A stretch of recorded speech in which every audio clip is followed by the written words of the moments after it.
You're listening to the Shout Podcast, the official health and well-being podcast from the Firefighters Charity. Hello, and welcome once again to another episode of Shout Podcast from the Firefighters Charity. I'm your host, Kim Robson, and in this episode, we're going to be taking a look at some of the health and well-being issues affecting those of you who may have hung up your uniform for the last time and stepped into the world of retirement. The charity supports thousands of retired people every year, helping them with specific health concerns and also helping them to adjust to a completely different pace of life. No more shift working, no more high adrenaline shouts, no more messroom banter with your watchmates. It can be hard to adjust. So we thought we'd dig a bit further into the whole subject and called upon Dr. Rowena Hill, Honorary Research Lead for the Firefighters Charity at Nottingham Trent University, to help us out. A psychologist who's worked alongside the fire service for the past 17 years. Few people have looked deeper into the impact of firefighting on firefighters. So Tim Bainan caught up with Rowena and her colleague, postdoctoral researcher Neela Moolaman, to find out more about a new piece of research they're undertaking into the impact that retirement can have on those who've recently retired, as well as finding out how you can get involved. Retired associations across the UK, meanwhile, play a vital role in keeping people in touch with each other and active in the fire service community. So Sasha Wiltshire recently caught up with Ian Ferguson, editor of the National Association of Retired Firefighters newsletter, to ask him how he's got the most out of his retirement and what advice he would offer others. Later, Sophie Pearce speaks to Deputy Chief Fire Officer Tony Proctor, who received psychological support from the charity following anxiety and stress during his retirement. We've also got another cracking section of achievements to celebrate in our Thank You To segment a little later, and a few more sound bites from folks who've supported the charity's urgent fundraising appeal. But first, here's Dr. Rowena Hill and Neela Moolaman with a fascinating insight into the world of academia and the vital research that it can give us into what's really going on when we retire. Rowena and Neela, welcome to Shout Podcast. Thanks for joining us. Rowena, if I can start with you. You wear a number of different hats when it comes to the Firefighters Charity. Can you tell us a bit more about how that works? And then I suppose ultimately how all that benefits the charity? Yes, I'm an honorary research lead for the Firefighters Charity. In my day job, I'm a psychologist at Nottingham Trent University. I've worked alongside the fire service for about the last 17 years, I think. And I work alongside the emergency services to establish an evidence base for all the many things that they do and trying to figure out what they do and why they do what they do. And that's really important as the nature of what the fire and rescue service has done has changed so much over that time. So we need to keep pace with that and figure out what works and what doesn't work, how to improve and make things better for people. So I work with them to try and create an evidence base to underpin some of those areas. Some of that work has been on the definition of risk and integrated risk management processes. Some of it has been on the risk of psychological harm of being a firefighter. Some of it's been on the impact of being a firefighter on families, on how that impacts on their families. So it's been really interesting work. It's been very broad. But because of all of this work, that's why I wanted to work with the Firefighters Charity specifically. Because they align really well with my interests and what I'm really personally committed to, but also because of their ethos and their philosophy that sits behind what the charity do and how they think about the work that they offer and relating to their beneficiaries. So some other charities that I've worked with previously, they're quite narrow in their approach. The health charities can sometimes just focus on one aspect of being a person. So they might just focus on depression, or they might just focus on kidney failure, or another charity might focus on temporary financial difficulties, for example. And for me, that misses the human aspect, the recognition that people are not just one thing that's currently challenging in their life. They're walking, talking, breathing, dynamic people who have hopes and loves and a whole network of people that actively, kind of surround them. And that's kind of mostly what people's lives are about. So the approach of the Firefighters Charity is one that I respect very much, because they recognise that the whole of someone, as well as the activities and people, the fabric of their life and how that all sits together. So that holistic approach that it's not just an individual with one facet of them that they need help with at that point, is really attractive to me. And then they look at that person over the whole of their lifetime. So the benefit of the charity for me, one of the many benefits, is that they're not just there for when you are a serving firefighter. It's a much more broader context than that. They recognise that that might involve a whole career, and that kind of takes us to the retirement aspect of the focus of the podcast. But it certainly, hopefully, gives you an insight as to why I'm so keen to support the Firefighters Charity, and why I collect hats, as you put it at the start of this question, and I'm keen to involve myself as much as I can with them. It's a charity I very much respect. Clearly some really important work going on there. Can you tell us a bit more about what you and Neela are currently working on at the moment?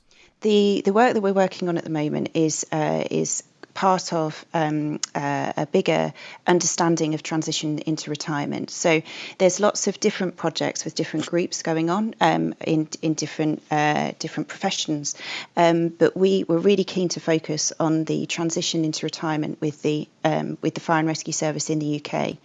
We have a partner university that we're aligned to and doing some of the work with over in Australia, and Neela might say a little bit about that later on.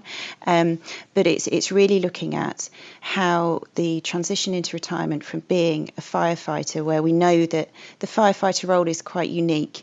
The working patterns, an active serving operational firefighter, we know that there are lots of tight co-worker networks that operate. So when we've seen the traditional watch systems, we know that there's quite a lot of uniqueness about being a firefighter. When individuals are transitioning out of that firefighter culture and community and organisation and moving into a different phase in their life, what we wanted to do was really try and understand that and try and put solutions or some evidence-based help in place for people to do that in a successful way. And many people do, but we know that sometimes it's quite challenging for people. And so that's why we know that researching the transition into retirement for firefighters is really important. And Neela, you're the postdoctoral researcher on this project. What kind of things are you looking for in this current research? And I suppose ultimately, what are you hoping to find out? So at the moment, we are conducting multiple studies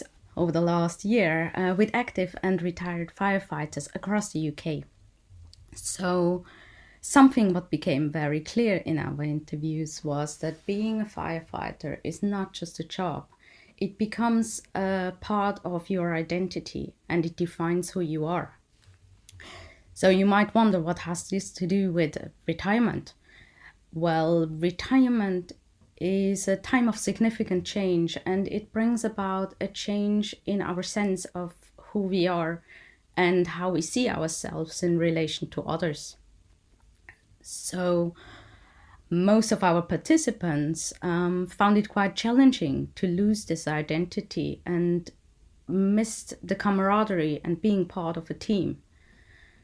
So in fact, up to 20% of people do not adjust well to retirement, and this increases the vulnerability to health problems. That's why we believe it's so important to look into this issue.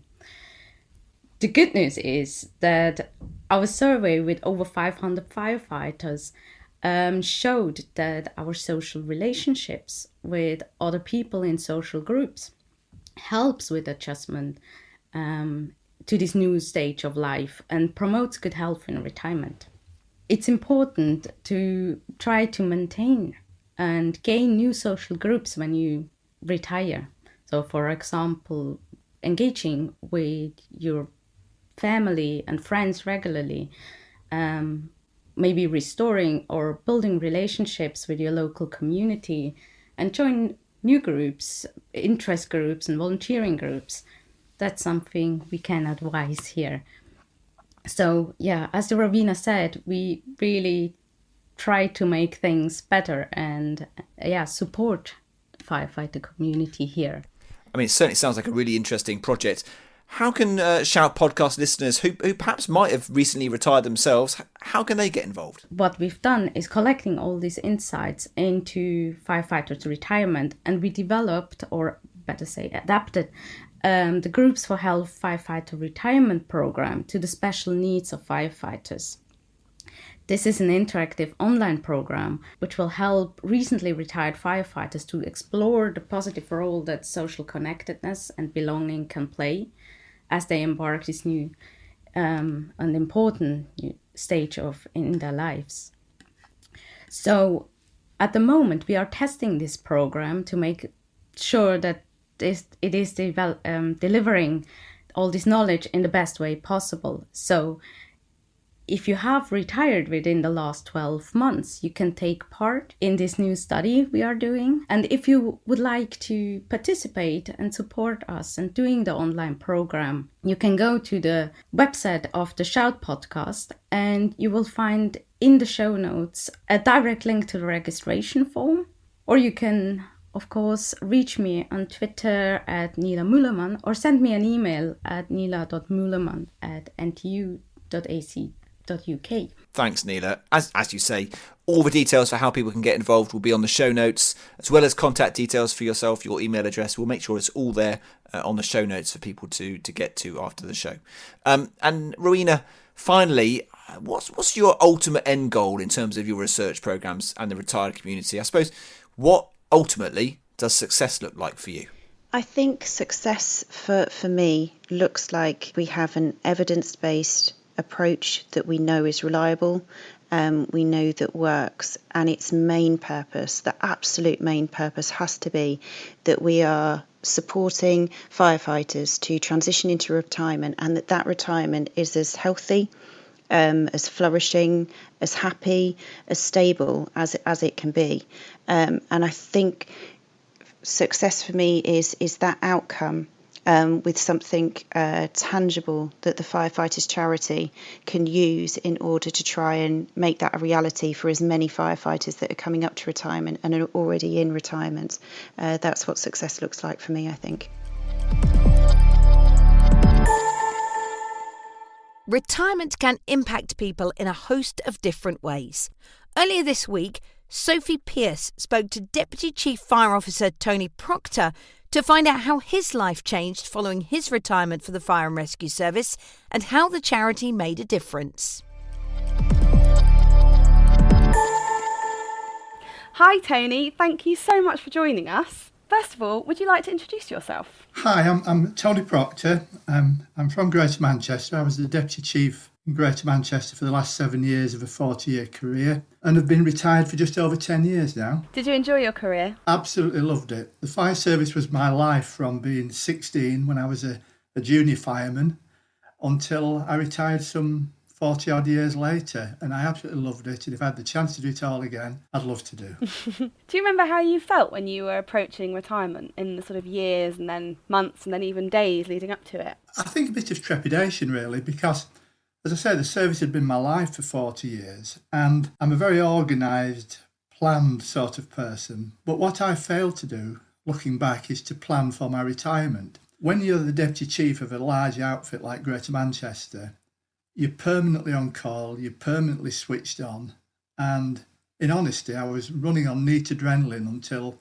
midnight on the night before I retired. Suddenly it's midnight, you've retired, and then you have the question of, well, what's next?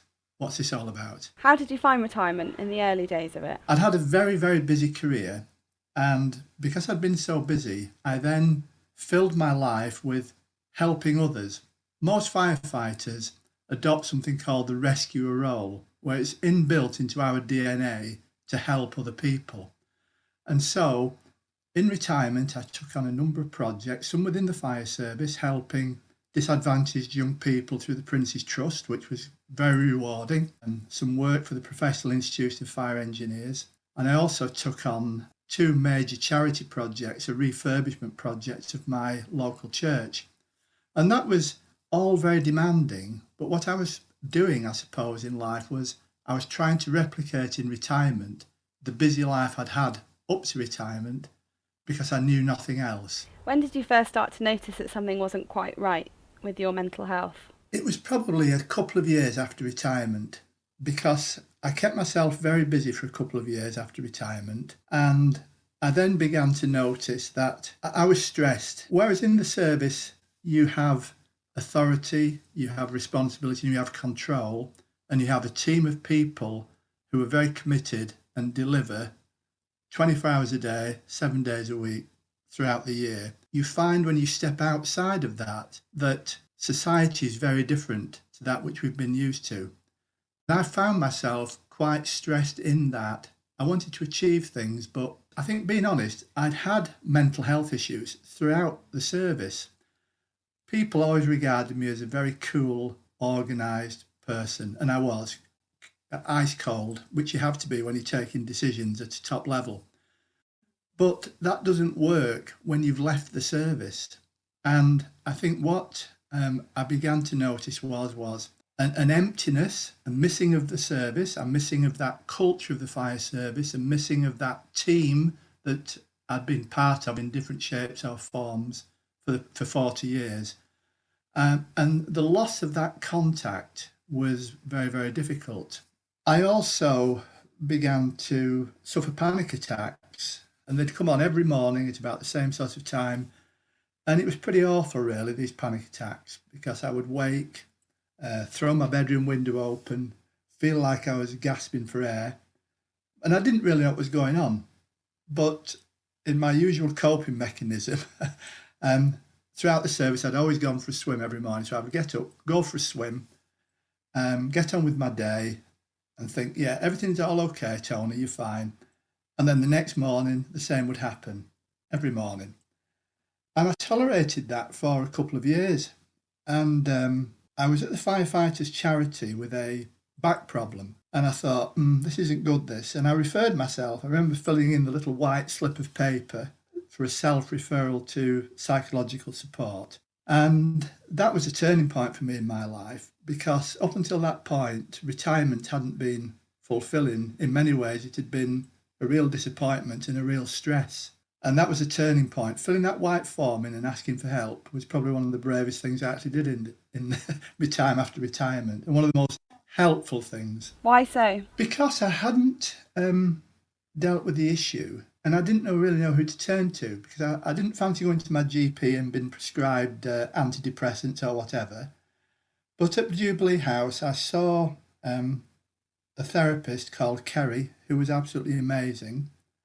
And Kerry, through a series of sessions with her, and I think I went back to Jubilee House probably for a total of 6 weeks over a 3 to 4 year period. She, in a very kind, supportive, objective way, unpacked the problems that I was experiencing. She even unpacked my life back to being a child. And it was quite amazing, because there were so many factors which she unpacked that then made sense to me. Hey, Tony, this is why you're feeling the way you feel. Absolutely. And it was just very eye-opening, because I think in the service, particularly in the generation I joined, and I really can't comment on the last 10 years. I mean, firefighters are incredible people who I admire incredibly, and I love them all to bits as well. I was also very much a people sort of person as a leader. I never saw myself as anything but a firefighter. But firefighters have this inbuilt sense of discipline, commitment, must get it right every time, perfectionism. All those things are built into many firefighters, and I probably had an extreme case of that, because I am a perfectionist. And I think what I realised was that my childhood, even from school, had given me this sense of you mustn't fail, you've got to get it right 100% every time, and if you don't get it right, then there'll be consequences. And it was fascinating, really, because Kerry unpacked all this for me as I went along. And what we then did was to together develop a plan for going forward as to how I could be more well from a mental health perspective and enjoy life better. And what did that plan entail? I mean, Kerry used a number of techniques, and I'll just talk a little bit about that, because there should be no fear for anyone going and seeing the psychotherapist people, the psychological support people, because they use a number of techniques of relaxation, of a technique called EMDR. That was something which was used, which is a form of moving bad thoughts from one part of your brain to another. And that was quite incredible because in my health problems running up to retirement, and I mentioned this heart problem, I'd blacked out on a number of occasions at work. And I had this terrible fear of fainting or collapsing or something. And she was able to take that fear through these techniques that she used, move them to elsewhere in my brain, which sounds incredible, without any surgery. And that means that now those negative thoughts I used to have and those fears I had have gone, and I never think about them anymore. It was pretty incredible, really. But in terms of the plan going forward, I think some key things were about making time for myself, putting that rescuer role into perspective, putting it away in its box and saying, yes, you can rescue other people in a helpful way, but don't damage yourself in that process. Relaxation techniques were tremendous, and they were learned whilst at Jubilee House. I mean, twice a week they have general relaxation sessions, which I would really commend to anyone. But one of the skills I learnt was mindfulness. And mindfulness is an amazing technique for managing your mental health. And it's about living in the moment and learning how to live with things and put them into perspective in a proportionate way. And it's part of my daily life now. So, yes, lots of very useful techniques learned from the Firefighters Charity. Kerry and the Firefighters Charity certainly helped me to turn my life around. As I said, I wasn't an unhappy person. I loved my life, I loved my family, I loved my kids, I loved my job. But this anxiety was dominating my life, and it doesn't anymore. I think it's really important for anyone who has suffered from mental health and anxiety to know that the Firefighters Charity is there, either for an initial referral or if you've got ongoing issues and need support. What would you say to someone who was approaching retirement or had recently retired who had noticed a difference in themselves? I would say, firstly, plan for your retirement, because retirement is very different. So think about retirement, plan for it just as you would any other life event. Don't put all your efforts into the job, make sure that's all straight and forget yourself. Sounds a bit selfish, but make a plan, because life in retirement is going to be very different. But also importantly, if you do start feeling uncomfortable, seek help. Contact the Firefighters Charity. It's totally confidential. You can talk to someone in confidence. They will understand. And if you need their help and support, you will get it. And you will then be able to move forward and enjoy your retirement, which is so important. You've worked very hard for 30 years plus. You've dealt with things and seen things that no other member of society normally would have to see. But it's your retirement, and take charge of it as best you can and seek help and support when you need it. Tony, thank you so much for your time and for sharing your story. I'm so glad to hear how beneficial your time with the charity was. So thank you very much. You're very welcome. The Firefighters Charity is on a mission to provide more health and wellbeing advice and information to those who have newly retired, and retired associations are a great way to reach them, as Sasha Wiltshire found out when she spoke to the National Association of Retired Firefighters, Ian Ferguson. Hi Ian, thank you so much for joining us today. Would you like to firstly introduce yourself and tell us a little bit about NARF and your role there? My name's Ian Ferguson. I'm a retired watcher manager, formerly serving with the County Durham and Darlington Fire and Rescue Service in the northeast of England. I was with the service for 34 years, from 1974 to 2008, and I've been retired for 12 years now. In my retirement, I joined the National Association of Retired Firefighters, or NARF as we're known, in 2009, I think it was. I noticed a vacancy within NARF for an editor for their magazine, the NARF News. It keeps me busy because I have to generate the content of the magazine. So I'm talking to people all the time and sort of pulling all the content of the magazine together. I was going to say, it sounds like it does keep you very busy. Many retired beneficiaries struggle to cope with retirement. They miss their friends and often the importance of their role. So I'm sure you've seen similar cases with this. Having been retired for 12 years, I've sort of sampled retirement in a fairly big way. Personally, having thought about it, I think that people generally fall into two types. You have your half-full type, as I would call them, with the positive mental attitude type people who look forward to retirement and look at it as a new beginning, a new start, and they look forward to it with relish and take it forward and enjoy it. On the other side of the coin, there are, I hate to use the word negative, but we'll call them less positive people who look on retirement as the end. It's game over. There's only one thing left to do, and they just look on it as with fear and trepidation, and they just dread the thought. I just think it's down to the type of person you are, really. Is there any advice that you would give our retired beneficiaries listening today who are finding it difficult to cope?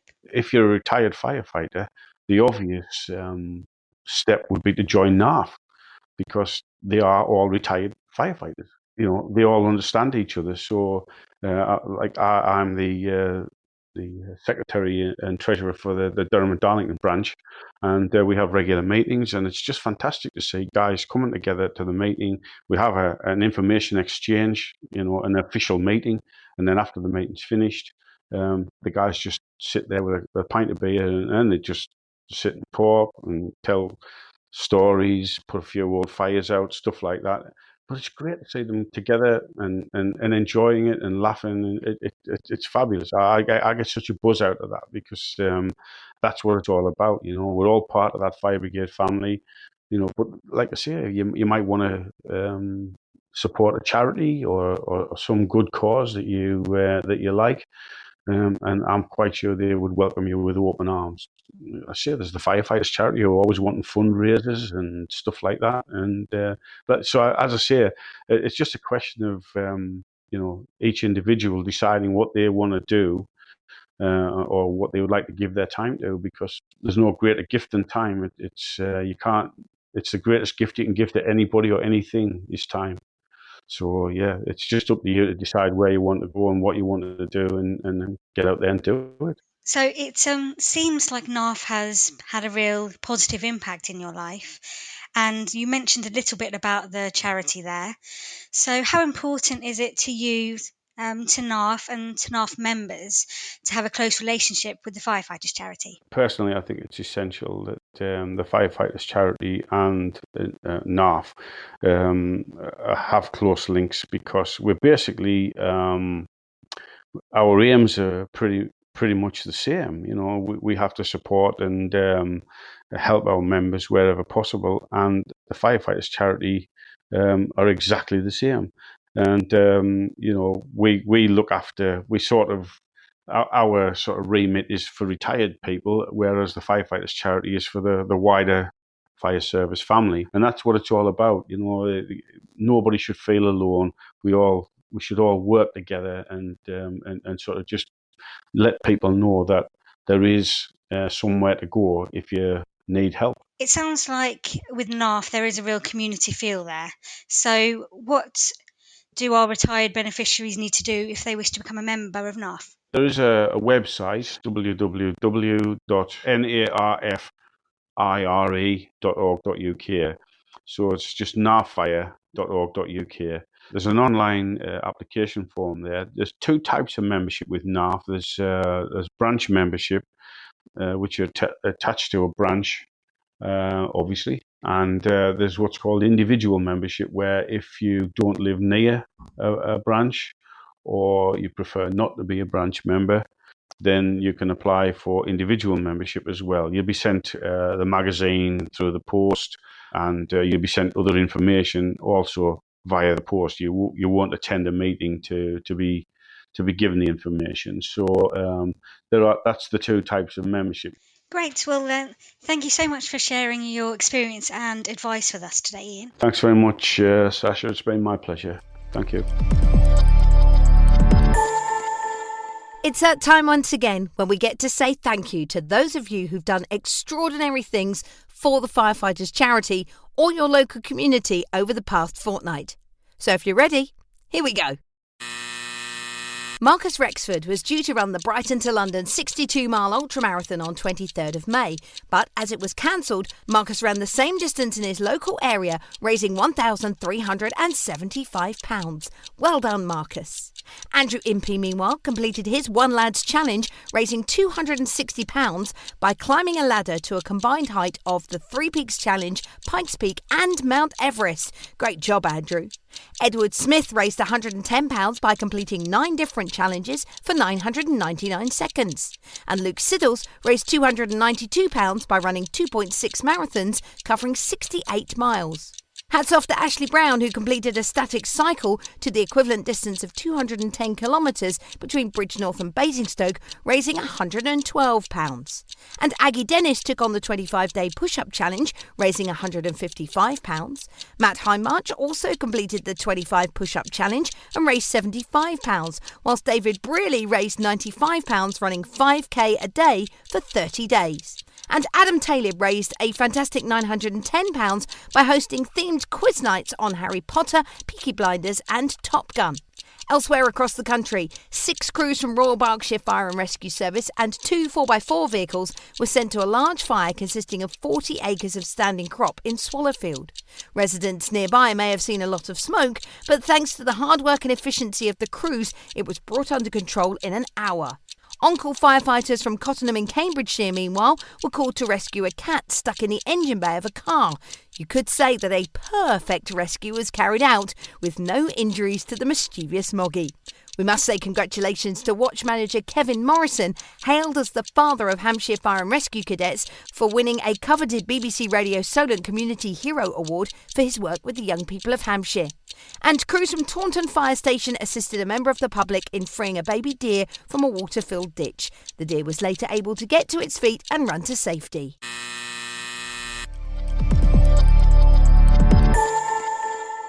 Some incredible achievements there, many of which raised vital funds to help the charity through a time that has seen its income fall by around £200,000 a month due to the pandemic. In the last episode, we talked about the charity's urgent appeal to redress the balance, and here, once again, is why being a regular donor is so important to these supporters. My name's Becky and I work for Shropshire Fire and Rescue Service. I choose to donate each month because I have used the charity a couple of times and they do fantastic work, and I would just like it to continue for everyone else. My name is Colin.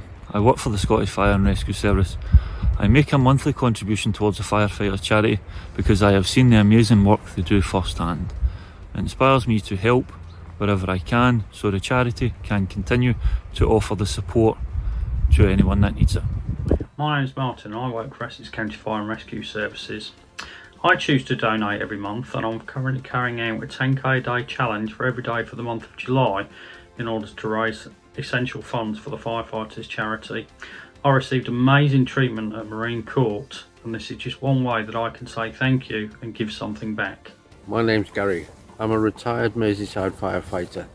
I've just increased my monthly contribution to the Firefighters charity to help it survive during this current crisis. I received help both physically and mentally when I needed it. It gave me a lifeline and a light at the end of the tunnel, and I'd like that light to still be there for others.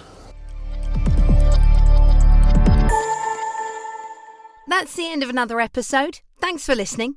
As ever, please tell your friends and colleagues to listen, subscribe and review. All the information you need to do so is on the website and on the Firefighters Charity's social media channels, together with all the details you need to get involved in that important research with Nottingham Trent University. We'll have more for you in a fortnight's time, so until then, take care and stay safe. You've been listening to the Shouts podcast. For more information on the show and how the Firefighters Charity could support you, check out www.firefighterscharity.org.uk. If you liked Shout Podcast, you're going to love My Firefighters Charity, the new social media wellbeing and fundraising app for the fire services community. Packed with great wellbeing content from the expert teams at the Firefighters Charity, you can connect with others, join groups, collaborate and have fun with your fire family friends across the UK. And you can get the advice and help you're after from the Firefighters Charity whenever you need it. Head to your app store, search for My Firefighters Charity and register for free today.